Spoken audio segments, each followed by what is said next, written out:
and 314 for a shooting at Century Theaters. They're saying somebody's shooting in the auditorium. Roger, keep your fires west of the smoke.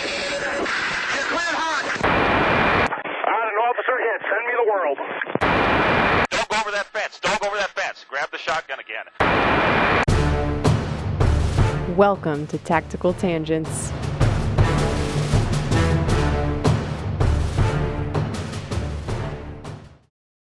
We're going to have a good podcast tonight, Mike. I got a new haircut. Things are looking up. Yeah, that's what Tactical Tangents is all about, right? That's right. So welcome back to another show. This is Mike and Jim. Talk about leadership today, and one of the leadership lessons that a lot of us probably learned early on is, and it's kind of an instinctual kind of feel it out kind of thing, but it's that there's a difference between what we would call a boss and what we would designate as a leader, leader with capital L. And back in the day, I actually saw a little chart. I was reading a textbook or something, and there was a leadership section, and it actually had a little chart. And on one side, it was boss, and on one side, it was leader. And it said stuff like, a boss says I, and a leader says we, and, stuff like that, right? That was exactly what I was going to say. I swear to God, I was going to say the I, we thing, because it was the same thing in the same textbook. It was the very first thing, motherfucker. Yeah. It was the same textbook. It was Leadership 2000. Yeah, there might be a couple of people that remember that I book. know. It's a different generation, though. But anyway, so we know that there's more to it than that, right? There's the boss and the leader thing, and some of us just kind of feel it out. We know when we've got someone that's a good leader, and we know that it's just someone that we have to, report or answer to, right? And some people might say that, you either have this natural leadership talent or ability or you don't. And I don't think that's true. In fact, I don't think that's fair to all the good leaders that I've ever known that have obviously put a lot of effort into becoming good at leadership. And to suggest that it just comes easy, again, it's just not giving them fair credit. So Now, that said, there are some personalities that certain elements come easier for than others. When it comes to personal charisma, some people really are born with it. I'm not one of those people. You are. So I don't know about that. I'm socially retarded, but and again, there's this element of it where some people get it and some people don't. And you can go back to that nature versus nurture, evolutionary argument all day long. But when we're talking about whether or not they get it in a leadership sense, where the rubber really meets the road on this, and again, there's one, we can have this destination of leadership, and there might be several different routes or avenues to get there, but some of it's life experience and some of it is trial and error. I think there's a degree of humility that goes with it. There's some self-awareness that goes to it. And like I mentioned, the social skills part of it, it's being able to interact well with people, right? Communication skills are part of it, right?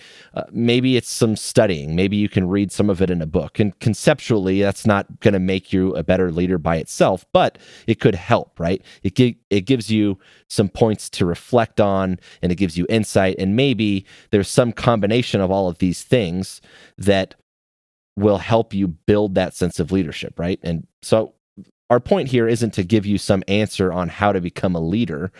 If we had that answer, we wouldn't need to host a podcast because we'd be out making people millionaires, right? And maybe ourselves. I'd be running Harvard Business School and doing all right. Yeah, and I'm by no means an expert at this. This is just one of those kind of paths of learning that we all tend to go through some point in life. So why do we learn about it at all, right? If we don't have the answers, and there's dozens of ways to skin that cat, it's kind of difficult to sit here and over the course of a podcast, give a talk about something that feels so out of reach or so nebulous. And they say that good leadership begins with good followership. And that doesn't sound like a lot of fun, but you can imagine why, if you've been under a good leader at some point in your life, you start to get a good idea of what that looks like and something to emulate, right? What stands out to me in good leaders versus bosses is that feeling that you're going to disappoint dad.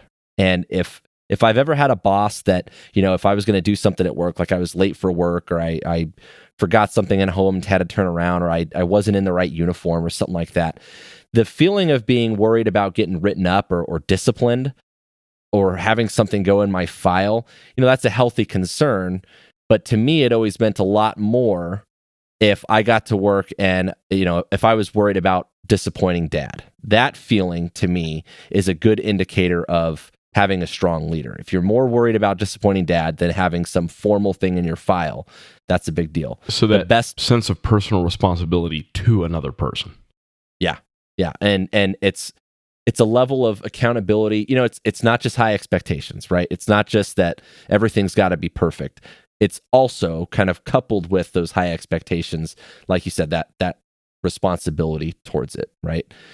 And it's not wanting to break that trust, right? You want to, maybe I get in a little bit of trouble, I get a slap on the wrist, but none of that mattered as much as that concern that I was going to be that guy that he had to worry about, or that I was going to break their trust. That right there is the difference. Now, I would jump in a little bit that depending on the size of your organization and the type of your organization, you might consider that it's one thing for someone to feel a personal connection and personal responsibility to you as a leader, and it's another thing to feel it to the rest of the team or to the organization. And a leader who has built a really strong organizational identity can do that well, where it's not just that I don't want to disappoint Mike. I don't want to disappoint the team. I don't want to disappoint the agency. Yep. So there's a bigger goal that we're trying to shoot to also. Yep. And that's going to come up here pretty quick. So I don't actually think that the key to leadership is that idea that it starts with followership. It's a good kind of model to start looking at it and say, like, okay, well, you've been in these situations, throughout your life. You've had people that you considered good leaders or bad leaders, and you can kind of analyze that. It's a good point, a good starting point for that. But kind of what Jim is talking about is this idea in leadership that everyone from the ground up has some say or is somehow invested in the organization or the goal, right? The whole organization or the goal is built around this idea that we are going to influence the world around us, that we are going to be, the best. We're going to make the best pizzas, or we're going to be the best sports team or whatever, right? That idea that everyone leads and everyone is invested, I think, is how you become a good leader, right? It has to start from the ground up. And while you're working towards that goal or whatever it is that the mission of that organization is, there's going to be different layers of it, right? There's going to be formal and informal chains. There's going to be different levels, right? You're going to have the figureheads at the very top of an organization, but you're also going to have the kind of smaller subordinate leaders. And everyone has to be kind of complementary and balanced with each other. You've probably heard that expression, too many chiefs and not enough Indians. Well, if you think about it, if I was to put together a team that had a whole bunch of high performers, a bunch of people that were qualified, dynamic, and good enough to be a chief, well, then I'd have a lot of high performers grouped together. We should have the dream team there, right?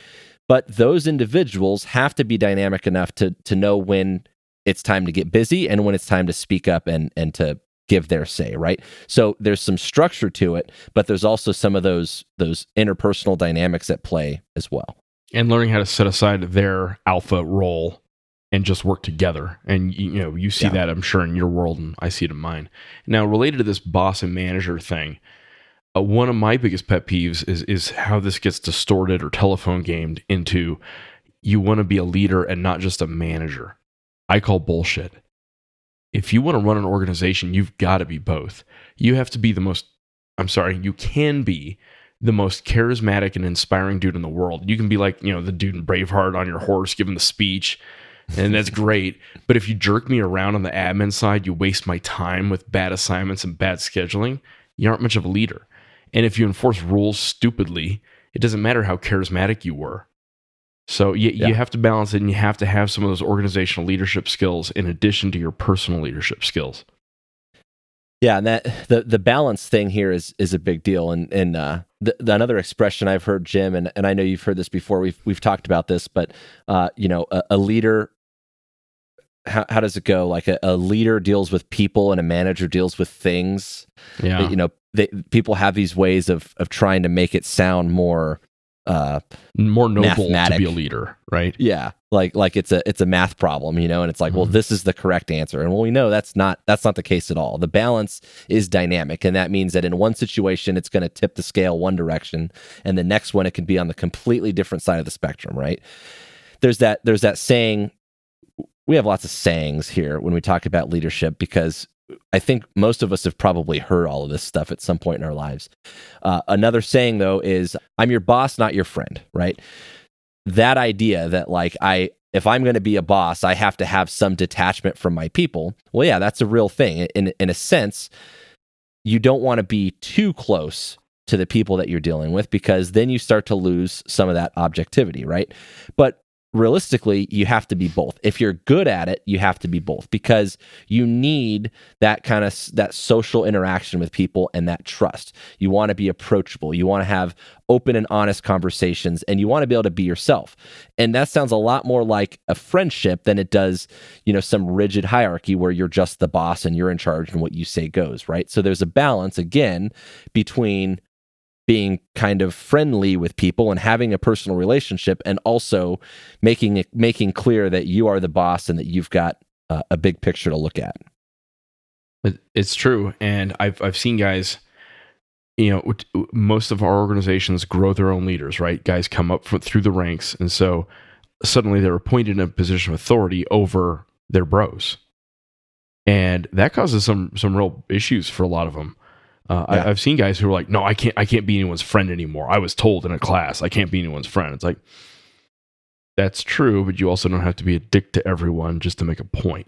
The other way that happens is people get promoted and they start moving up, and then it becomes, well, you've changed, or they've changed, right? They're not the person that they used to be anymore. Like, the guys on the ground have a different perception of the guy that has moved his way up, because you become more distanced. Right? Yeah, and people aren't stupid. In a typical law enforcement military organization, they know where the hierarchy is.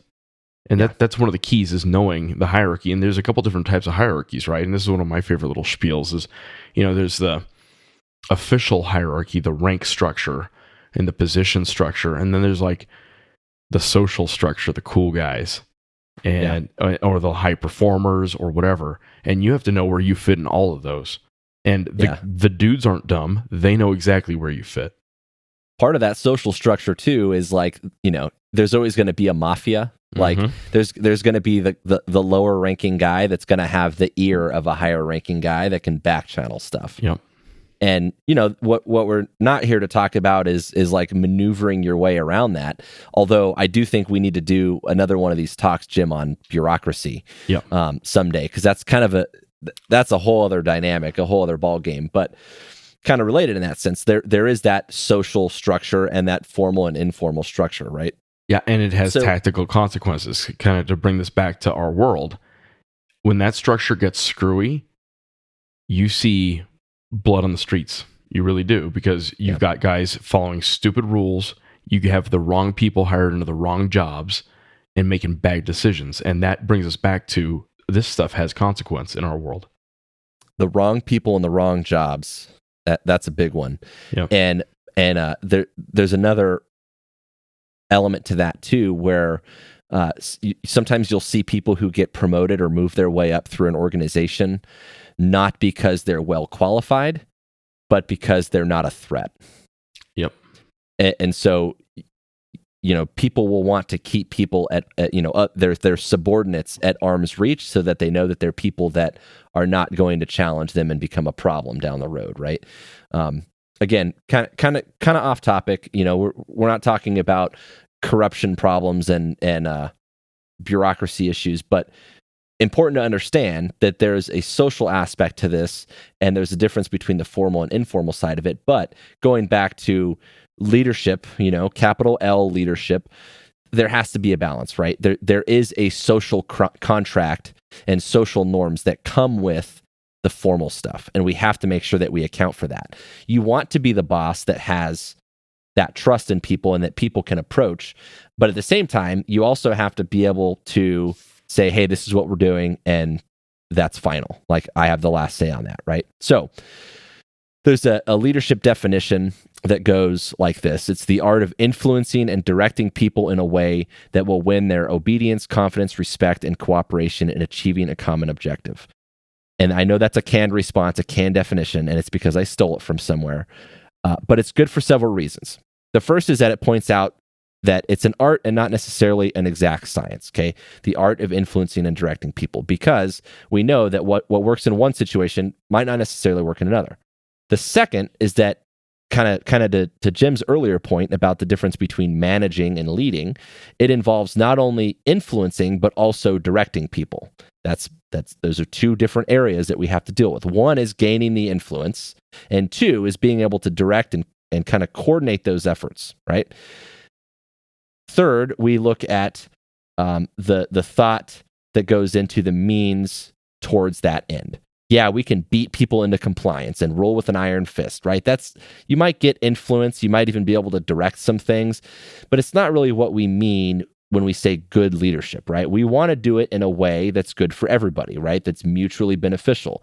And that's how we find synergy, right? That's how we find those outcomes, those final outcomes that are greater than the sum of the parts. And that involves that, influencing and directing in a way that wins confidence, obedience, respect, cooperation, those sorts of things. And then lastly, probably the most important part of this definition is that we're working towards a common goal or a common objective. We have to be on the same team. That's fundamental in leadership. And understanding the goals and the objectives and the mission is huge. And in my experience, one of the key parts of being a leader is simply communicating that. What is it that we're trying to do here? What is our team trying to do? What is our agency trying to do? And one of the things the Army is big on are explicit tasks and implied tasks. The explicit task is take this objective. The implied task is don't burn down the village while you're taking the objective, right? And you actually have to kind of sit down and nug out what are the little sub goals that maybe weren't expressed up on the wall on the mission statement, right? So the mission might be like serve a tasty burger. But there's some little sub goals that almost every organization has, like stay out of trouble. Well, you do that. And you don't go to jail on the weekend. Or it could be fly, fight, and win, or do no harm. That's implicit in most organizations, and most of them won't say that. Interestingly, the Obama administration, that was a core part of the foreign policy, was don't do stupid stuff. Now, we can debate ad nauseum whether that worked out, but not the point of this podcast. Not the point, but you do need to know what the hell we're trying to do, and you need to know all those little sub goals that aren't written down, and you have to be able to explain those, and you have to have your dudes understand them.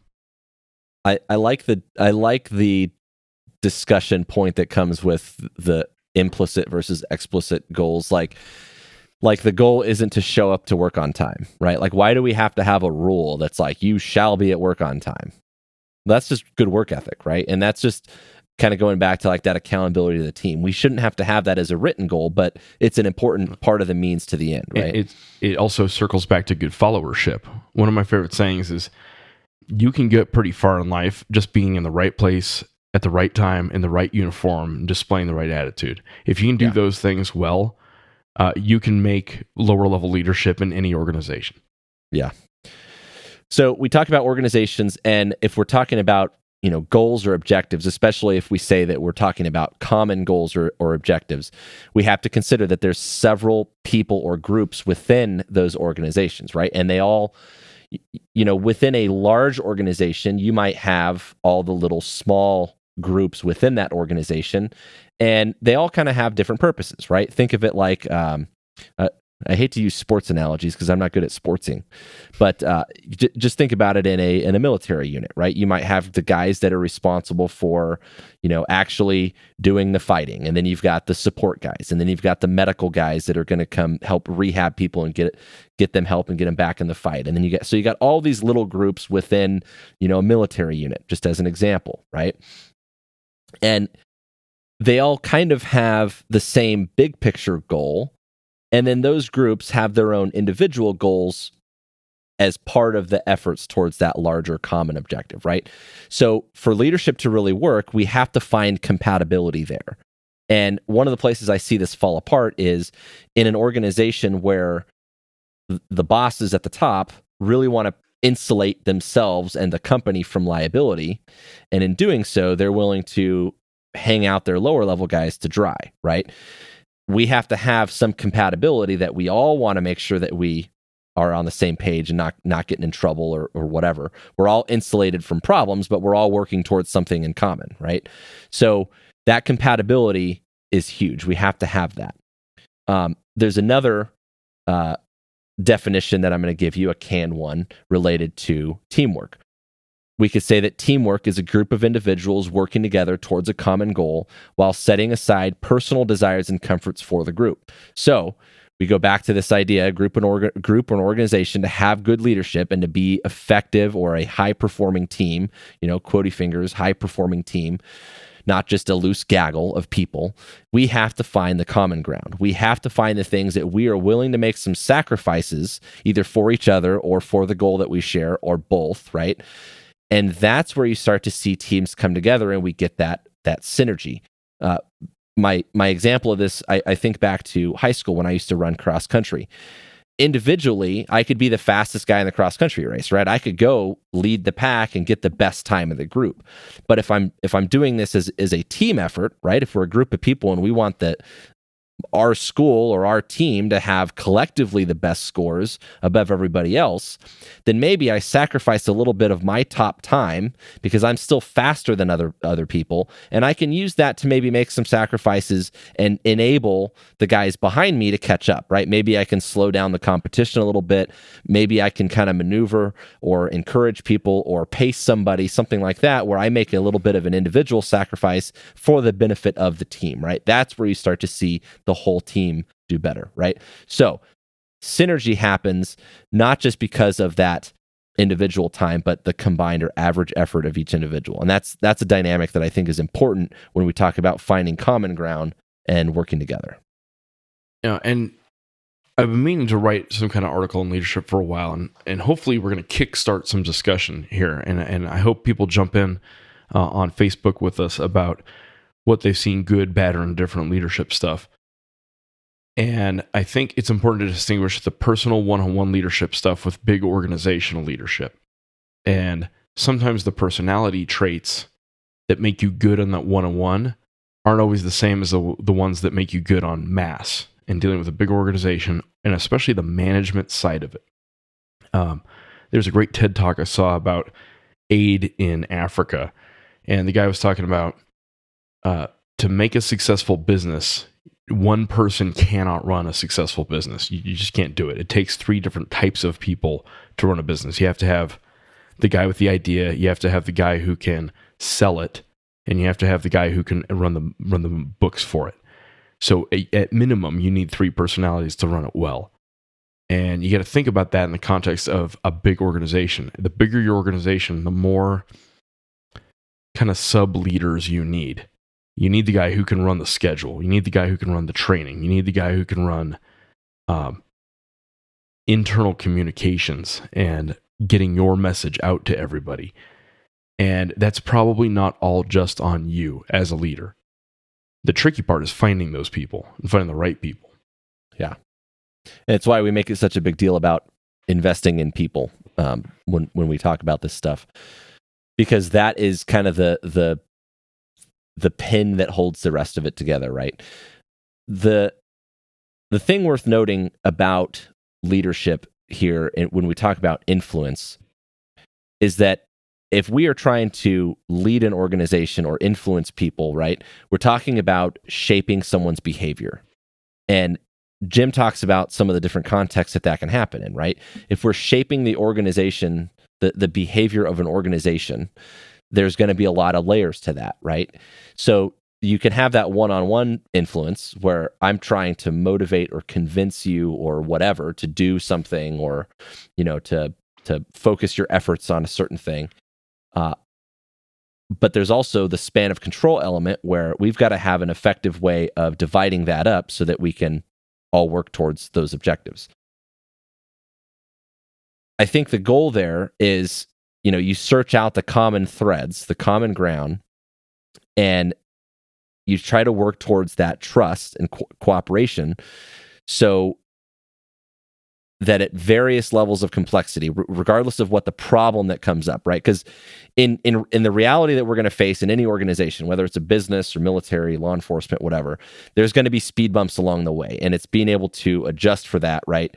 There's a problem that comes up, and we need to resolve that problem. So you have to be able to kind of do the accordion thing where things get collapsed together and things get more spread apart, and that dynamic balance is a big part of it. So span of control and kind of what Jim is talking about, being able to divvy that up is huge. So I want to talk about influence in terms of the one-on-one stuff. If I'm trying to get a witness or a suspect to cooperate with me in a police investigation, criminal investigation, we're not on the same team potentially, right? We might literally be adversarial towards each other. But where we can potentially find some common ground or some common goal is to make sure that neither one of us gets hurt, or to try to humanize the problem and acknowledge that, sometimes people make mistakes, and we're not saying you're a bad person. We're saying that you did a bad thing, right? Or that we're trying to give you the means to accept responsibility for a mistake that you made and reconcile that kind of right from wrong, right? Or maybe it's get you help, right? If it's a mental health thing or a drug problem, it's find the person help. There could potentially be common ground in there, right? That we can use to influence that person's behavior. And that is the key, is seeking that out. So the criminal justice system as a whole isn't only about finding justice for, victims of crimes, but it's also about shaping behavior of people. And so common ground is, as a society, we have those norms, okay? And there's different ways to accomplish it. To some degree, it's about deterring people because they're going to get in trouble or there's going to be punishment. It's still influence, right? Different type of motivation, but still influence. And in another sense, you can use it to reconcile kind of a guilty conscience or something like that. So finding the common threads or common goals is a key part of gaining that influence.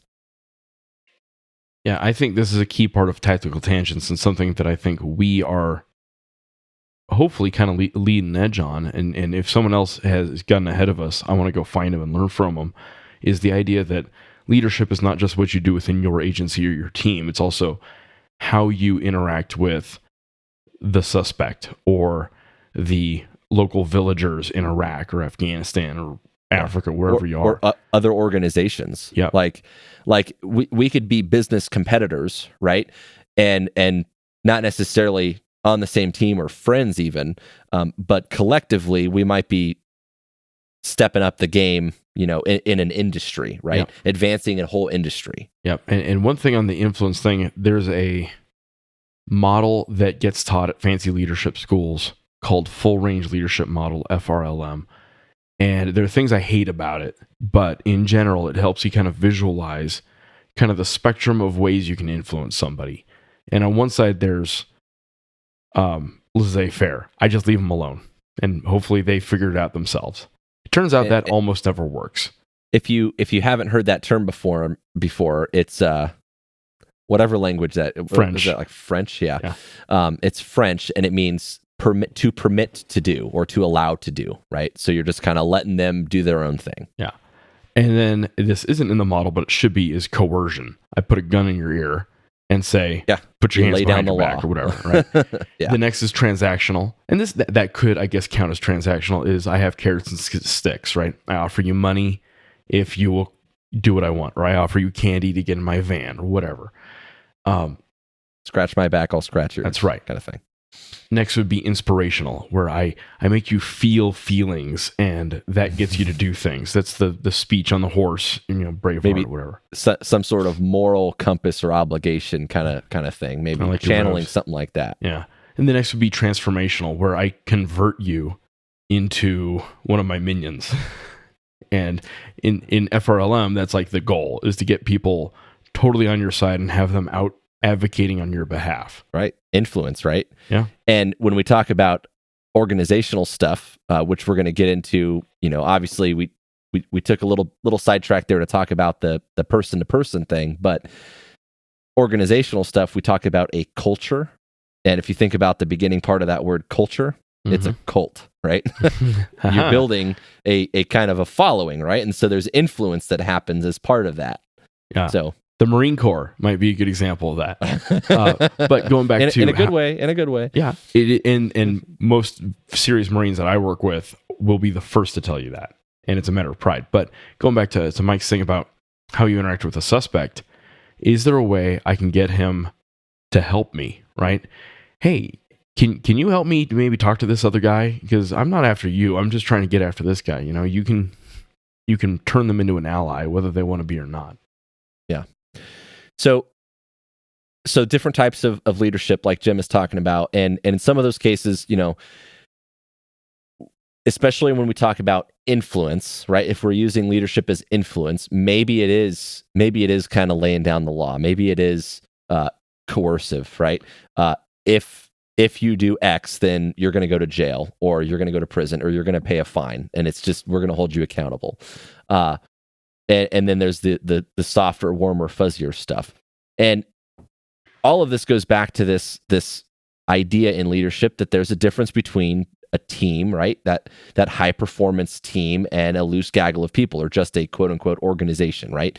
Teams and organizations have all kinds of levels of, or degrees of size and complexity. So you can have layers and layers of smaller teams, and one segment of that entire machine can be completely dysfunctional and tear down the castle, right?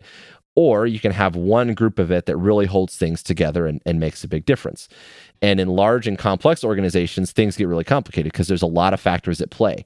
And when we talk about organizational behavior and cultural issues, especially when we describe dysfunction, and I think most of us, if we think about some job that we've had, I don't know if anyone can say that they work in a perfect organization, right? Every organization or agency is going to have its problems, but picking apart those variables and trying to figure out all those factors at play is a huge part of this, right? So how do we manage that? Well, remember earlier we talked about this difference between, like, you know, a boss and a friend, right? My boss isn't necessarily my friend, but there still has to be some personal relationship there, right? In some cases, especially large organizations, it's just not practical that the guy at the top is going to have any kind of meaningful personal relationship with the guy at the bottom of the barrel, right? It's just not practical. It's not going to happen. It's not realistic. But that doesn't mean that there's not leadership and influence there, right? The way that we can win confidence and trust to still gain their cooperation towards a common objective or goal. So we go back to that analogy of disappointing dad. On one hand, there's formal ways to discipline people and punish people, hold them accountable, kind of like in the criminal justice system. And then there's also that personal relationship side of it that happens at different levels, right? Where we prevent people from getting in trouble in the first place. And this is where we get into the cultural stuff, because what we're talking about is building and maintaining a social norm, right? We want to have some ability to affect culture change or stability in an organization so that we have acceptable and unacceptable types of behavior within that group. Does that make sense? It does. And, you know, leading change is something that you get taught in, again, fancy leadership schools and stuff. And Mike and I have now seen a couple generations of bosses all try to lead various institutional culture changes. I know in the military, for example, we've tried for years to stamp out sexual assault and suicide. Well, it turns out you don't fix a problem like rape or suicide in an organization with a couple 100,000 people just by making them click through a computer-based training slideshow, or with one rousing speech in an auditorium by some guest speaker. I think one of the keys to a major culture change is figuring out how to lead it from the bottom up. You don't lead it by yourself. You need a cadre of lower and mid-level leaders. And I mean real leaders, people who have actual influence, who can carry that idea for you. So you don't lead a change by yourself. You have to have a team of leaders out there influencing the group identity. Yeah. And I think a key part, Jim, to what you just said is real leaders that can carry that idea. Part of that is they've got to be invested in that idea, right? And to that end, they have to feel like they have a say. They have to feel like this is part of them and part of it fits within their values, right? That they're invested in it, right? Yeah. That it actually means something to them. And one example that I can think of, and it's kind of a silly example, but run with it, is a cadet program we grew up in. there's one squadron that I visited where they had an hour-long uniform inspection every single weekly meeting. They spent one of their 2 hours staring at each other's uniforms. And I'm like, what are you guys doing? And like, well, sir, we want to make sure our uniforms are good. We want to present a professional appearance. Don't you understand? We're only as sharp as our creases. I know. And I'm like, holy God, there are other things we're trying to do. We're trying to teach kids how to fly airplanes. We're trying to prepare you for military service. And there are things this does prepare you for, but that's not how we get there. Yeah. And I suggested that if someone makes it to the inspection and there's something they would fail the inspection for, everybody has failed already, right? You shouldn't make it across the parking lot into the building without one or two people being like, hey, dude, your rank's on upside down or whatever. Yeah, you look like garbage. Yeah, and every step of the chain of command up to the commander, including the dude next to you, should have said something to you already. And that doesn't mean you need a squadron full of little rule-enforcing Nazis. Hall monitors. So you got to kind of balance that. But things like rape culture, to the extent that exists, you need the dude who's at the party being like, dude, she's just not into you. Just give it up. Yeah. You have to create that social norm where you can say that and you're expected to say that. Yeah. Yeah. So you've got smaller individual leaders within an organization, right? So we want everyone in the organization to kind of be in sync and on the same page and to build that social norm, right? That culture of people who are invested in the same values or ideas, right? From the ground up, we have to have all these individual leaders. And this is why I think it's important that we think about that term followership, because really, what we should want is when you show up to my organization and you're going to be a part of it, right? The bar is up here. Like, we're not looking for people who are just going to walk around like robots and just do whatever we say just because we said so.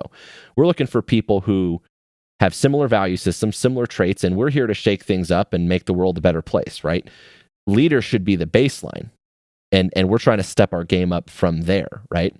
So I think that in a perfect world, we have organizations where everyone leads and everyone also follows, and there's harmony in that organization because we're all working towards the same thing and for the same reasons, right? And then we all ride our unicorns to work because we live in magical land. And yeah, and we hold hands and we sing and we do circles, and it's great. It's great.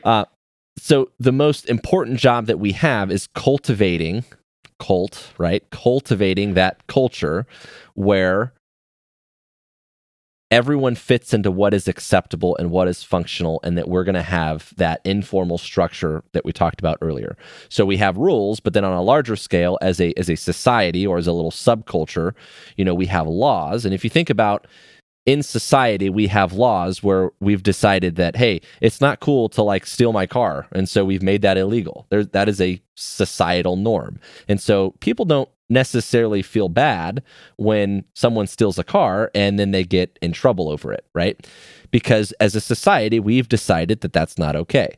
We want to do the same thing, and to a lesser, obviously not in a criminal way, but the same sort of thing within an organization where we're all on the same page about what's okay and not okay. We have that same values, right? So there has to be some personal relationship that goes into that, some personal investment that goes into that to play the long game, prevent people from stepping out of line from the very beginning. Like Jim said, someone shows up for a uniform inspection, and before they ever make it there, dudes are stopping them in the parking lot like, hold on, let me help you out with that. Or, hey, what's your problem? There's some accountability, right?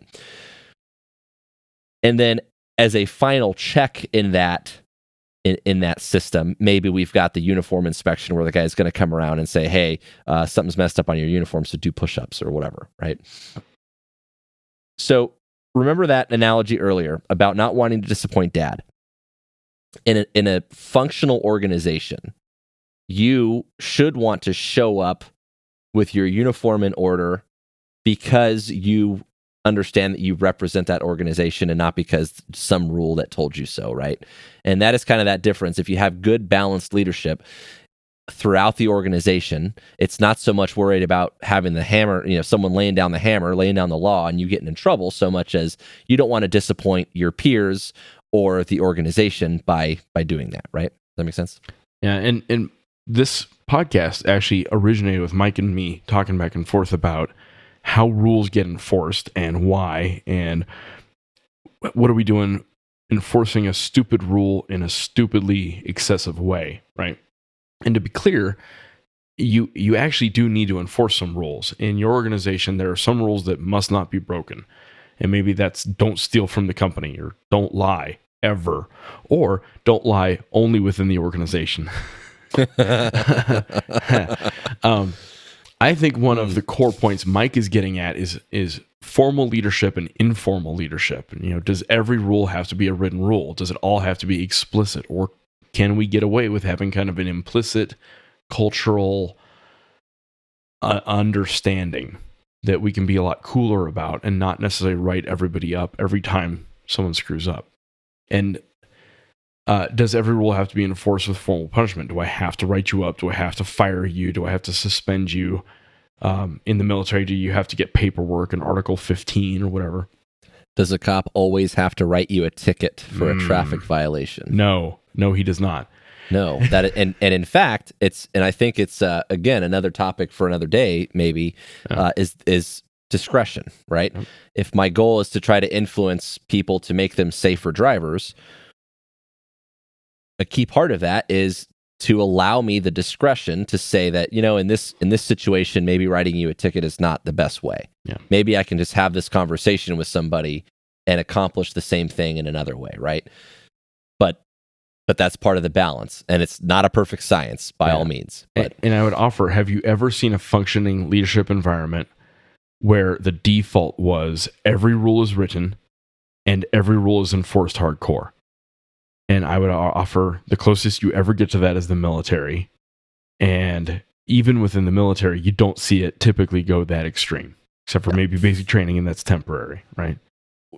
Right. And in basic training, you're not seeing the highest level of performance as you would in other places in the military. And by no means is that military culture where it's kind of very rigid like that the example. Yeah, that's not a leadership style. That is a artifact of the environment. Yeah. And in fact, if you think about it, especially basic training, right, you're trying to indoctrinate someone into your little cult, right, your culture, where you've got some of that structure and that rigidity, at least as a trump card. Maybe not as the baseline, right? Your bosses can still pull you aside and just say, hey, dude, stop messing around, as opposed to, again, making you do push-ups or whatever. But it's always in the background. But as you get more experienced, higher performing, weeded out, higher quality people, you don't have to do that, right? Very clearly you don't. You can get away with strong social norms and a lot of implicit guidance and control, which is really what we're shooting for. Yeah, implicit guidance and control. Can anyone in the room tell me where they've heard that one before? It's part of the OODA loop. Anyone? Yeah. It's part of the OODA loop, right? John Boyd talks about implicit guidance and control as part of our orientation that helps us make decisions implicitly without having to go through that like formal deliberation process.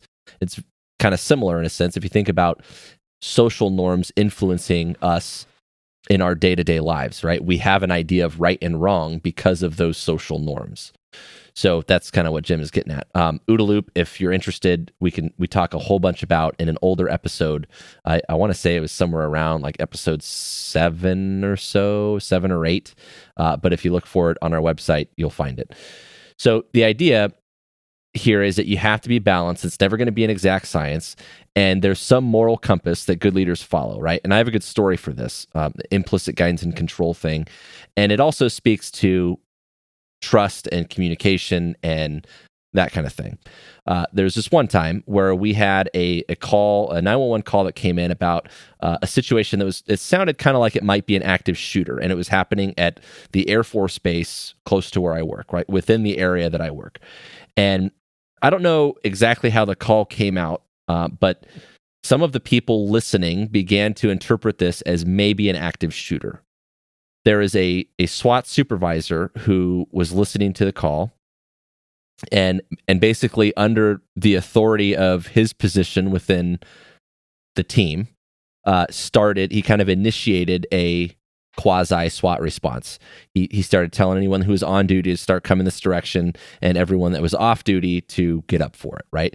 So for context, this starts as a 911 call, and that's a patrol thing. That's not really by itself, it doesn't turn into a SWAT thing until patrol calls for help and says that, hey, we need SWAT resources for this, right? There's a little bit of structure to that. And typically that SWAT call out will begin from someone within the patrol command structure. So there's an argument that could be made that when this SWAT supervisor started that ball rolling, he was maybe stepping out of his lane, right? And I would say that he wasn't. I would say he was doing the right thing. But there's an argument maybe that could be made there. And that's kind of stupid, but that's how it works, okay? So it turned out the call was nothing, and everyone continued on about their day. Well, a little while later, I don't know, a couple days or something like that, there was a big meeting, and as part of that meeting, they talked about this incident. And someone in the room brought it up and was asking, like, hey, by the way, why was SWAT showing up? Like, who called them? And the SWAT supervisor kind of said, well, hey, I started kind of the ball rolling and blah, blah, blah. And he was getting ready to try to like justify his actions, expecting that, he might be up for getting scolded or something like that. And before he could get a word out, his boss, the commander, the SWAT lieutenant, jumped on the sword, and he's like, I told him to. He was operating under my authority. And the SWAT commander would be well within his rights in that situation to just be like, yeah, dude, that's not how we do business. Like, you know better than that. But instead, he took that opportunity to defend him and to accept responsibility on behalf of the team for what he was doing. So there's another leadership saying that goes, you can delegate authority but not responsibility. So in this case, the SWAT supervisor had the authority, the discretion, and the trust of the commander to say, hey, if you think that you need to send people to help and it's going to save lives, then you do what you got to do, and I'm going to have your back on that. Now, right? Consider the impact that had on everyone who was in the audience. Yeah. The impact that the entire SWAT team had as far as how they perceived that SWAT commander and that SWAT sergeant. The impact it had on the patrol guys and how they saw the SWAT team and how they saw their own decision making. Everything you say as a leader is going to have an impact. Maybe good, maybe bad. I think in this case, that's a great example of good. Yeah. So you can have these situations where, and I want you to think about that idea that in leadership, you can delegate authority, but not responsibility. There's a lot to be said about if you've got that implicit guidance and control, that the decision that a subordinate makes would be in line with what the bosses, the leadership, or the superiors would want or would expect. That is that harmony that you're looking for within an organization, right? And it starts with having social norms, having similar value systems, having the right, compass, and not just a moral compass that's come up a couple times, but specifically a compass that is in line with the core mission or objective of the organization.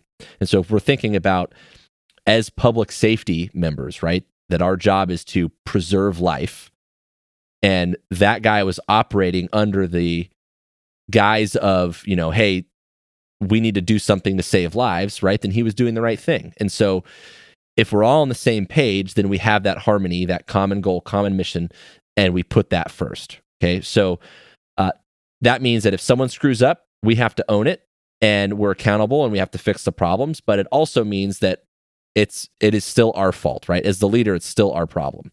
So acknowledging our own roles in those kinds of situations and also our shortcomings goes a long way.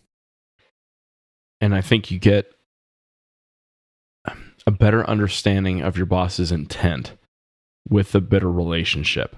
And there's both the informal relationship, you go to dinner together or whatever, but also the doing exercises and drills and watching your boss make decisions. Yeah. If you think about from the relationship angle,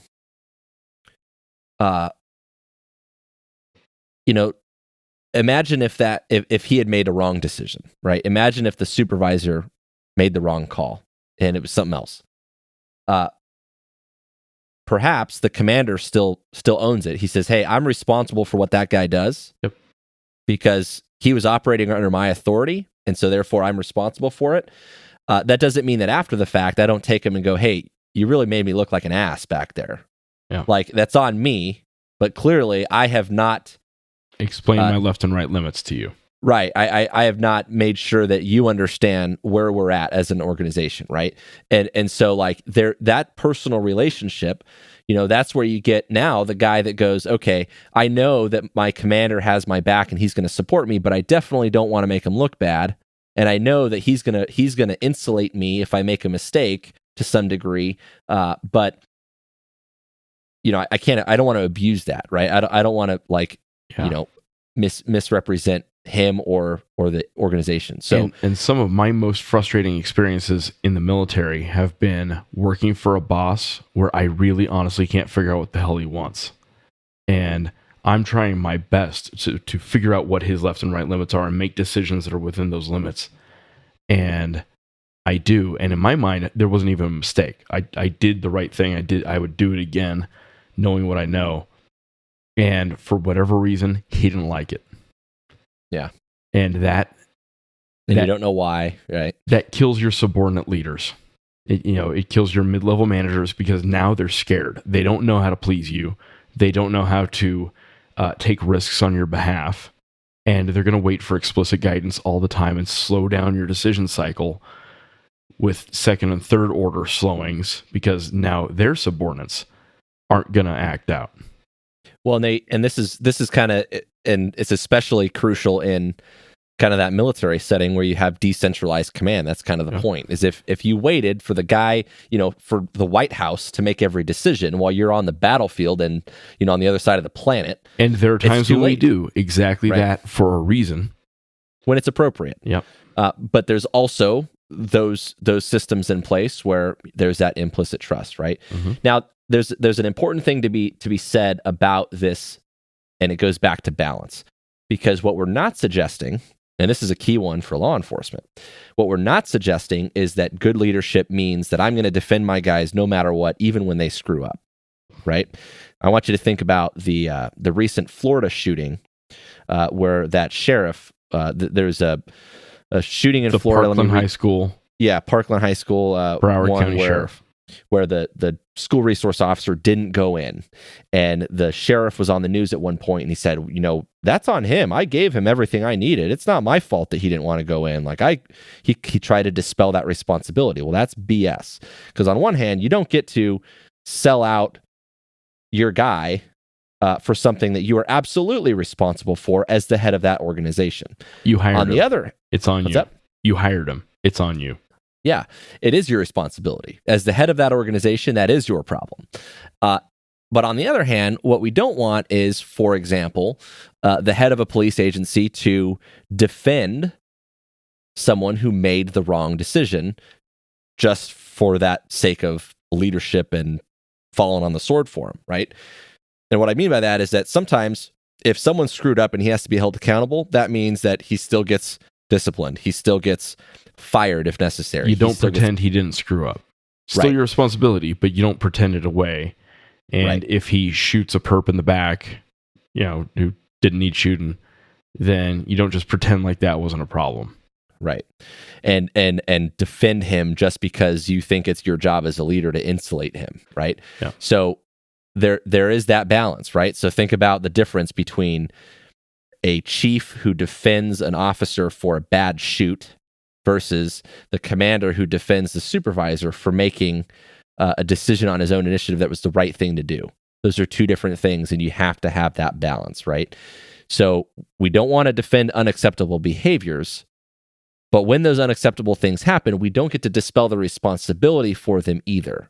A good leader doesn't get to just throw someone under the bus to preserve their own reputation or even that of the organization. And I think one of the things that kind of brings this up is, are you trying to insulate the organization because it's the best thing for the organization, right? The team comes first. And if one guy is a liability to the team, we get rid of him. Or are you trying to save face and avoid problems for yourself, right? There's a balance that happens there. Yeah, the military is kind of obsessed, and specifically the Air Force tends to be obsessed at leadership schools about, is it about the mission or about the people? And it's like, well, yes. kind of not. Yeah, yes, it's kind of not a choice. And it's I've seen 50-page essays about which one it is, and it's like, if you're arguing about that, you don't get it. You have to have the people, but ultimately the people have to do the job. Or right. What's the point? And the mission still matters. We have to have that goal, that objective, or what are we doing? Yep. Right. Yep. So climbing back up to 30,000 feet here, what I think some of the key components that go into what I would consider truly effective leadership, especially at an organization level, when we're talking about large groups and complex organizations, is the idea that culturally there are forces at play that we can't leave behind, right? It's not just about, managing things on paper and having a good diagram drawn up of where everyone fits. There's other variables at play that we have to account for. Human behavior and group dynamics are very complex. Good bosses understand that, and they work to shape it from the bottom up. Good bosses gain influence by considering all the little subordinate leaders that are running around and working to shape their decision-making so that their actions and their decisions realize the intent of the leader and the organization, right? And doing that well takes more than just setting high expectations and ruling with an iron fist. It means establishing social norms that we define those left and right limits of acceptable and unacceptable,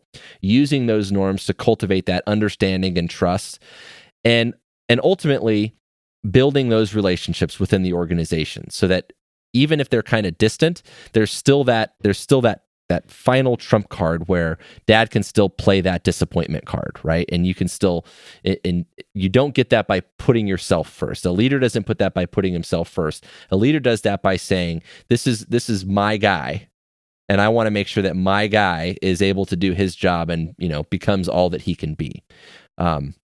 It requires personal investment, and that comes with personal risk. That means that you, as a leader, you're going to put yourself out there a little bit. Think back to that cross-country race analogy, right? Yeah, you could probably be the top of the charts, right? You can be the fastest guy, but enabling the rest of the team is what makes you more valuable. Remember, the difference between a high-performance team and a loose gaggle is that everyone has a say, everyone is invested in the problem and the mission, everyone has something to bring to the table. There still has to be structure.